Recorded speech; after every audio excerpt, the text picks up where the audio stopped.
कारण ठाकरे गटाच्या मुखपत्रातून आता मुख्यमंत्री फडणवीसांवरती स्तुतीसुमनं उधळण्यात आलेली आहे। मुख्यमंत्री फडणवीस यांच्या गडचिरोली दौऱ्याची स्तुती करण्यात आलेली आहे। गडचिरोली या ठिकाणी संविधानाचं राज्य येत असेल तर फडणवीस हे कौतुकास पात्र आहेत असं यावेळेस म्हणण्यात आलेलं आहे। नक्षली जिल्ह्याची ओळख पोलादी सिटी अशी होणार असेल तर स्वागतच। माजी मुख्यमंत्री एकनाथ शिंदे यांच्यावर मात्र निशाणा साधण्यात आला।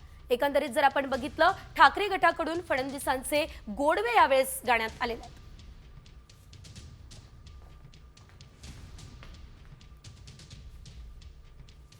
कारण ठाकरे गटाच्या मुखपत्रातून आता मुख्यमंत्री फडणवीसांवरती स्तुतीसुमनं उधळण्यात आलेली आहे। मुख्यमंत्री फडणवीस यांच्या गडचिरोली दौऱ्याची स्तुती करण्यात आलेली आहे। गडचिरोली या ठिकाणी संविधानाचं राज्य येत असेल तर फडणवीस हे कौतुकास पात्र आहेत असं यावेळेस म्हणण्यात आलेलं आहे। नक्षली जिल्ह्याची ओळख पोलादी सिटी अशी होणार असेल तर स्वागतच। माजी मुख्यमंत्री एकनाथ शिंदे यांच्यावर मात्र निशाणा साधण्यात आला।